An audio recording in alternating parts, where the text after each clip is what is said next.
Je me retourne vers Michel Marmorian.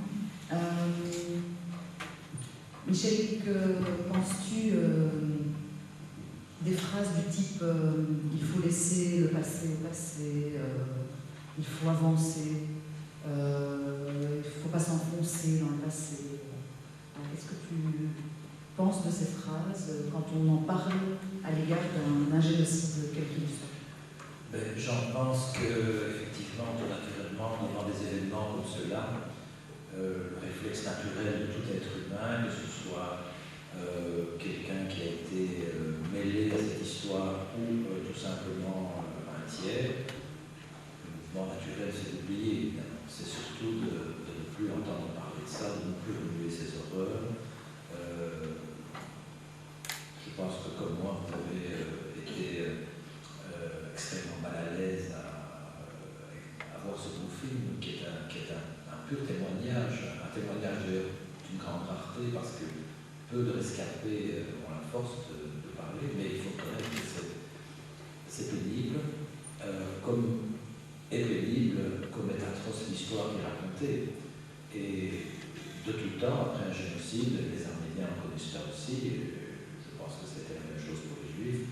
Une fois les événements terminés, la fin de la guerre, la fin de la Première Guerre mondiale, le retour ou l'accueil des réfugiés dans les pays où on leur a donné asile, la première chose qu'on leur a demandé, c'est maintenant taisez-vous.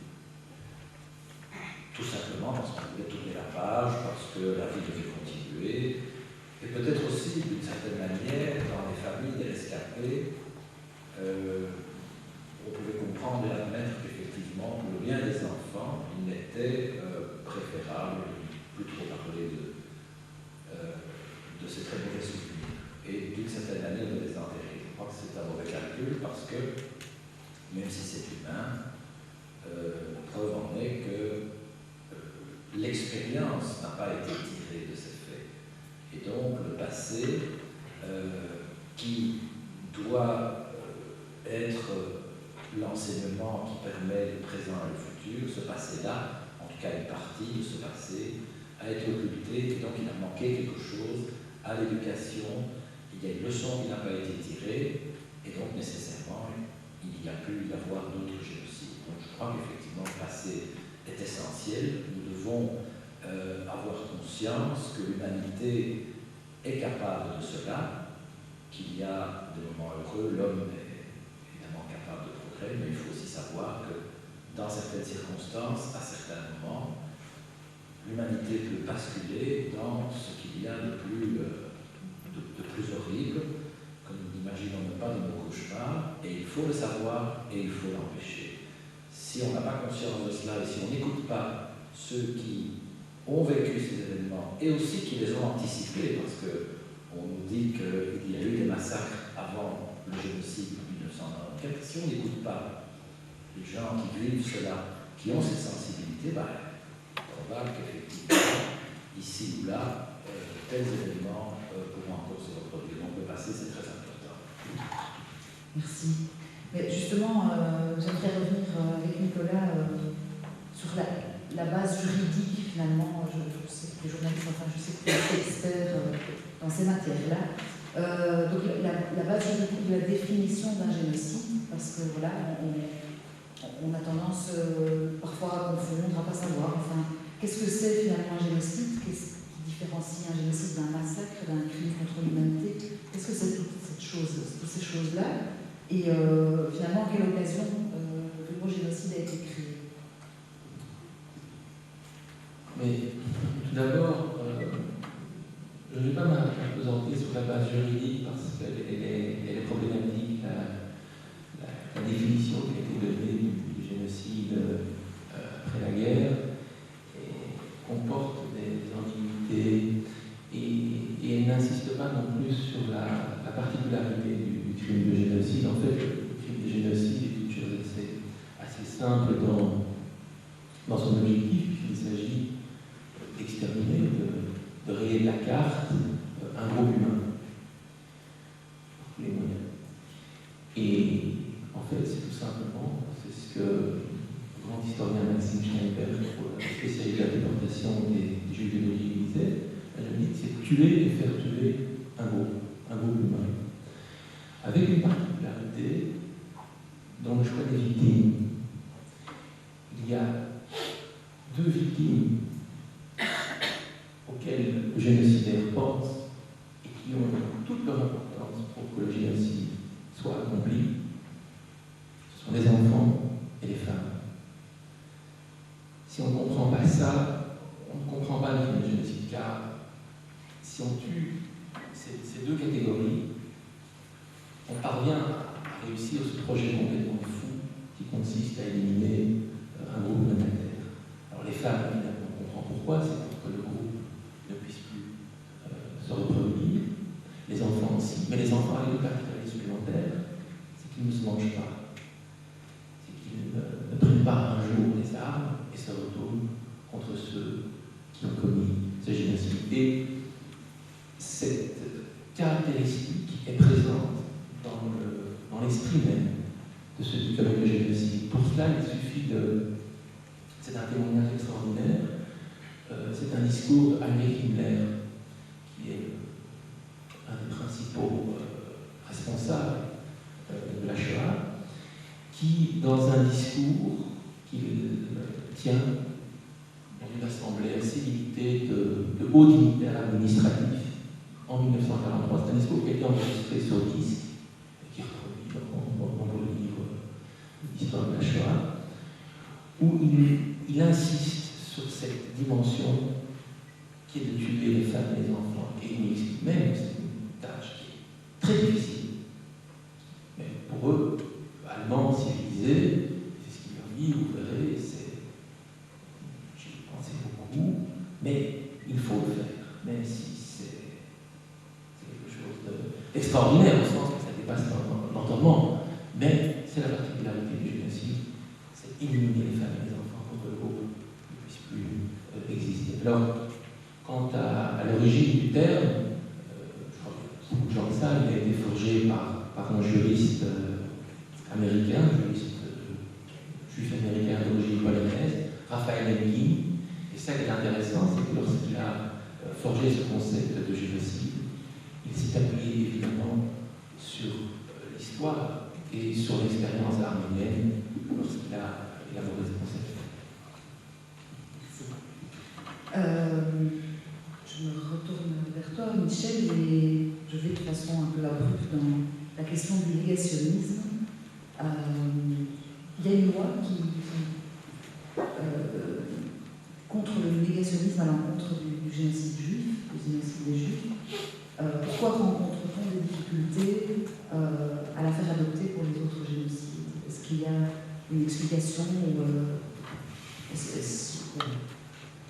Oui, c'est une très bonne question, parce qu'il n'y a pas seulement une loi, il y a tout un ensemble de textes juridiques qui montrent qu'il y a dans le monde un consensus. Quand je dis dans le monde, c'est dans le monde dont nous faisons partie, nous, Belgique, nous, Europe, dans la mesure où il y a d'abord une convention adoptée par le Conseil de l'Europe. Le Conseil de l'Europe, c'est cette assemblée qui a mis sur pied la Cour des droits de l'homme et donc qui regroupe bien plus que les 27 pays membres de l'Union européenne, qui, dans les années, je n'ai plus la date exacte en tête, mais à la fin des années 90, s'est mis d'accord pour considérer que dans le droit pénal des pays membres du Conseil de l'Europe, il fallait introduire une disposition dans le chapitre antiracisme, une disposition qui pénalise la minimisation, la négation,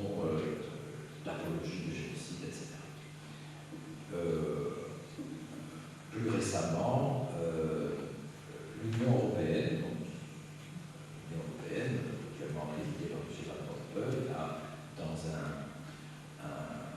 texte qui est un texte cadre destiné à être transposé par les pays membres, a également décidé que, donc à appuyer la Convention du Conseil de l'Europe, il y a la même chose, laissant bien sûr le soin aux États d'introduire les textes dans leur arsenal juridique. Puis nous avons cette loi de 1999 1995, 23 mars 1995, qui a été adopté par notre Parlement sur les conseils et avec l'expertise, je dirais, du Centre pour l'égalité des chances et la lutte contre le racisme, qui est aujourd'hui l'agence officielle qui pilote la politique du gouvernement en cette matière, qui a considéré qu'effectivement, il fallait mettre cette limite à la liberté d'expression parce que, effectivement, la négation du génocide nazi, c'est l'expression qui est utilisée dans la loi de 1995 pour ne pas limiter aux seuls juifs le bénéfice de cette disposition, mais il fallait mettre une limite parce que la négation à ce moment-là, il y avait été fait de négation du génocide nazi, donc, qui mettait en danger l'ordre public. On estimait que ces libertés prises avec la liberté d'expression mettaient en danger l'ordre public en même temps qu'elles causaient à ceux qui avaient subi ce génocide ou à leurs familles, ceux qui portaient la mémoire, qu'elles causaient à ces personnes un dommage abusif. Il y avait donc un abus de la liberté d'expression plus une atteinte possible à l'ordre public. Il faut ajouter une troisième raison, certes, c'est le fait qu'on ne peut pas permettre, bien sûr, quelque chose qui est en réalité une prolongation du crime lui-même. Le fait de nier ce crime de génocide est aussi le moyen d'entretenir son impunité et éventuellement de favoriser sa répétition. Donc, il y avait là de bonnes raisons de l'empêcher. Alors, pourquoi est-ce que j'ajoute qu'il y a eu d'autres décisions? Par exemple, lorsqu'on a créé la RTBF dans sa forme actuelle, le décret de la communauté française qui fixe le cadre du fonctionnement de la RTBF, lui aussi, indique que la RTBF ne peut pas permettre la diffusion d'émissions et d'idées qui sont racistes, bien entendu, mais aussi qui comportent du négationnisme à l'égard de tous les génocides. On ne limite pas dans ce texte-là, on ne limite pas la sanction au seul génocide nazi. Donc pourquoi est-ce qu'en 1995 on s'est limité au génocide nazi? Parce qu'on était face à des agressions qui visaient ce génocide-là, il n'y en avait pas d'autres. Et puis effectivement, ultérieurement, les Arméniens ont été eux aussi victimes de négationnisme. Pourquoi est-ce qu'on n'a pas transposé à ce moment-là, puisqu'entre-temps, non seulement il y avait la loi belge qui était un précédent et qui avait établi le principe, pourquoi est-ce qu'on n'a pas transposé également dans notre droit pénal les décisions du Conseil de l'Europe, les décisions de l'Union européenne qui allaient dans ce sens-là? Voilà donc un consensus, je dirais, juridico-politique pour considérer qu'il faut étendre cette loi de 1995. Pourquoi ne le fait-on pas? Il n'y a donc pas d'explication, disons, démocratique, disons, rationnelle. Il y a simplement le fait que, malheureusement, pour les Arméniens, le génocide qu'ils ont subi est un génocide qui est encore impuni. La Turquie, qui est l'État responsable dans sa forme actuelle, eh bien, continue à nier, n'a pas pu jusqu'à présent subir la justice, et donc se trouve dans une situation qui aurait pu se produire à la fin de la Seconde Guerre mondiale si l'Allemagne n'avait pas été écrasée, le parti nazi n'avait pas été éliminé, si on avait permis à un nouveau gouvernement issu du parti nazi de se reformer, éventuellement avec un autre chef à sa tête. Ça aurait été le cas, par exemple, si on avait réussi l'assassinat d'Adolf Hitler, on aurait pu imaginer à ce moment-là,